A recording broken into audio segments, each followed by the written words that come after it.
Good day, everybody, and welcome back. This is just a follow-up video from my last one, or the last short I did, asking people to guess if they knew what the bracket was for, and had nearly 600 views, I think, and nobody hazarded a guess. But then again, when I looked back at the video, I didn't really get the full item in the pictures, so my apologies for that. But yeah, I'm just here to show you what the item was for. Follow up on the last video. And there it is. I don't know what you would call it. Anyway, it's a bracket to help prevent well, actually, it stops the brake booster or master cylinder, whatever you want to call it, from moving. As I said in my last short, it's an item that I didn't know I needed. Kevin from Kev Spec, his YouTube channel Kev Spec, he did a video on it and installed it on his car. And I thought, hey, that's a great idea, and I thought I could maybe make one myself or similar to it. Then I thought I'll bug it for the price. I'll just order one. They call themselves DC Engineering, I believe. What I'll do is in the comments, I'll put a link to his video. He goes and shows how he installed it and everything. And it's straightforward. It's easy. It's easy enough to do. Like, I watched this video and I thought, oh yeah, that's easy enough. It's a great idea because it reminded me back in the old days. We used to crack firewalls under hard braking, and people were welding up the firewalls or putting a like a reinforcement plate behind the brake booster where it attaches to the firewall. And I forgot all about that. But yeah, if you got a vehicle that you're hard on the brakes all the time, or like in my case, at the Geelong Revival, I have only 200 meters to slow the car down enough to make a 90-degree left-hand turn.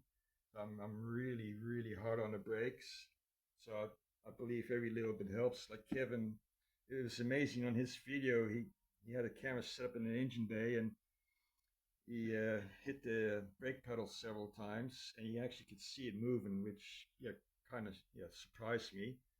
And then he installed it, and then did the same thing, hit the brake pedal several times. There's no movement in at all, and he drove it for a day, and he did say that he thought that he felt that the had better brake pedal feel. And yeah, I believe that because when I had my Brembo brakes fitted up front, had 6-piston Brembos fitted up front initially, and then later on I had 4-piston Brembos. I bought some 4-piston Brembos from Matt up at Race Brakes in Sydney, and I had my car Geelong Performance to get some work done to it. So I said, "Oh, look, while it's here, will you guys put on the rear Brembos for me?" And they suggested to put braided brake lines on, and I said, "Isn't that just for show cars?" Because the first thing that came into my mind was, when I went to car shows in my earlier years, you see all these fancy cars with what I call braided brake lines, all shiny and everything. And they said, no, it's not that kind of braided brake line. It's actually, I'll show you. It's I get the light. And I mean, you guys probably already know this, but for you that don't, instead of your normal rubber brake hoses, it's I don't know if you can see that, but yeah, that's what they call braided brake line for race cars or high performance cars. And I said, yeah, well, while it's there, why not? And honestly, I drove away when I picked the car up and I drove away. You could just, I just felt the pedal was a lot firmer. It really made a difference. So as I said, if you do roundy stuff, or like me at the Geelong where you're hard on the brakes, every little bit helps. What Kevin did fail to mention in his video was that he said in his video that, or I think he titled his video to suit FG to FGX Falcons. However, as you can see, in basically the territory engine bay is the same. So and I have a BA Falcon out back that I'm wrecking, and I just put it in position, and it fit on the BA Falcon as well. So I suppose saying any Falcon from BA onwards and any territory, it does the job. Big shout to DC Engineering because I ordered on a Monday, and I think Monday morning I got Thursday morning, so now I'm happy with that. Just normal snail mail, and it's a nice bit of kit actually. It's considering for the price, it's actually I'm quite impressed. So if like I said, if you guys do any roundy stuff or hard on the brakes, go to Ho or whatever, might be worthwhile looking into. Now, as I said in the last video with the FG coils, I ordered another set of FG coils. The reason being is I've gone through 2 sets of BABF coil packs. Actually, that's not true. I went through 1 set. The second set there is still fine. However, we were finding that we had the spark plug gap so small, and when we were putting a boost through it, we seemed to think that it was blowing the spark out. That's why I was misfiring. At the last minute, I had to upgrade to FG coils because they say FG coils are better than the BABFs. And I was in a rush, so luckily Jason from Tough Mounts, he had his personal rocket cover for sale. He had it all, cleaned up and enlarged, so I don't know, some vents in there. And then he had ceramic coated that color to match his wheels.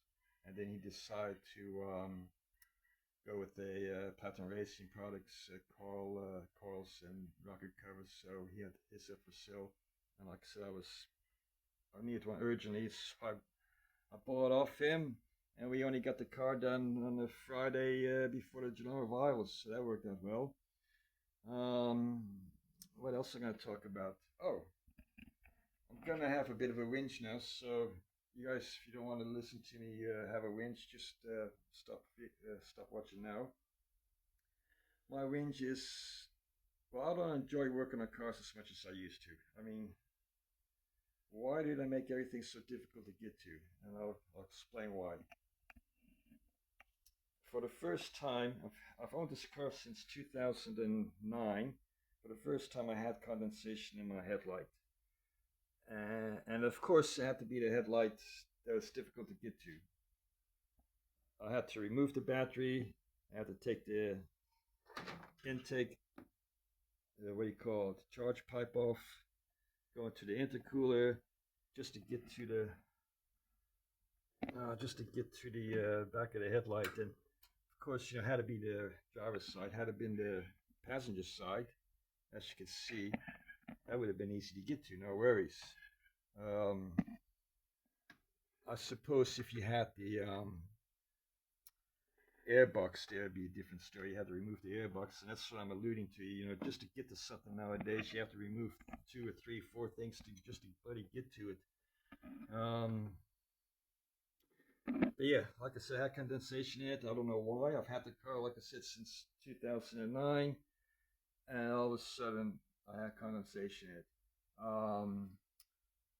But one thing that was annoying me was the high beam. For some reason, the globe in there looked like it had an erection. He was pointing upwards, skywards, and his big brother was so embarrassed. He obviously left the room. But yeah, that was annoying me. So I thought, oh, well, while I'm at it, I'll see why I was pointing skywards, and I'll fix it. And it turns out that how do I don't know if you can see it there. Is that the one? Yeah, that's the one, isn't it? The high beam. Yeah, it must be. What happened was the clip that holds the globe in place, the tab on the top was broken, so that the top of the clip wasn't pushing the globe in on the top, and that's why it was pointing upwards. Now, because that clip was broken, I really couldn't do much about it. So what I did, I got a flat bladed screwdriver and pushed the clip down, and to get sit over the globe, and it's just about perfect now. It's still ever so slightly pointing upwards, but you know, you really have to look at. No, it actually looks pretty good. So anyway, that fixed that issue. And now I've had that like that for a few days now with the hot weather we've been having.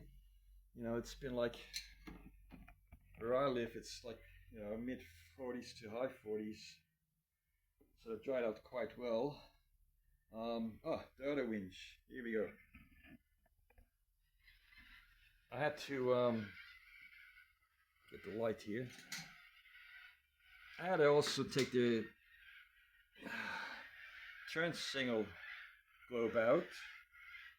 So I get my got a little cheap hair dryer here that I used to blow in the headlights and dry it out. This is my air filter globe. But the problem is, can you see it? To get to that globe, you gotta honestly, you gotta take two screws out from the under tray there to the two screws. You push that in underneath the under tray, take those two screws out, the bolt heads. Then you got these scrivets. Well, that's a screw there. And you got these 1-2 scrivets. Half the time you can't get them out in one piece; they break. And then you got these plugs in here. I managed to leave that plug in. I just lifted the inner guard up out of it. I had to remove that plug there to pull it back, just to get to the bloody indicator globe. I mean, again, I'm showing my age here, and all you youngins probably think, well, what's the big deal? But the big deal is, I'm going to sound like an old fart now, but the big deal is, back in my day, you had two Phillips head screws holding the, like holding the lens in the bumper bar or under the lens panel. You just take the two Phillips head screws out, pop the plastic lens off, replace the globe, lens back on, 2 screws, job's done. If you're on a holidays, you got to replace the globe on the side of the road. Well, good luck. It's just pain. Like I said before, it was the same with getting to the globes in the headlight. I had to remove the battery and to remove the charge pipe, and had this been a stock vehicle, if it was this headlight here, I would have had to remove the air box just to get to the. Oh man, it's just I don't enjoy working on cars anymore. It's just a little 5-minute job usually takes a half an hour nowadays. It just gives me the irrits. One good thing is, I took the charge pipe off, gave me an opportunity to have a look at, and I'm very pleased. It's dry as. There's no. I mean, I've seen YouTube videos or on people's socials where they pull the charge pipes off and it got some film in there or whatever. Yeah, that's not good. But now I'm very happy. This is nice and clean, nice and dry. So that's all good. I also took the opportunity. Now you don't have to. I should have mentioned this before. You don't have to remove the coolant tank or overflow bottle or expansion tank, whatever you want to call it. All you gotta do is undo the 2 bolts, lift it up, and just push it out of the way. That's not a problem. But I thought, well, I might as well take it off again and have another go cleaning it. And I don't think it helped. It improved it at all. But well, at least I had to go. It's I didn't want to make it look like new again. It's not a show car, but I did want it to clean. But anyway, that was that. So anyway, guys, that was that for this video. I have my bit of a whinge. That's why I don't work on cars as much as I used to. I don't enjoy working on cars anymore. It's just, yeah. Anyway, until next video, I'll see you then. Ciao.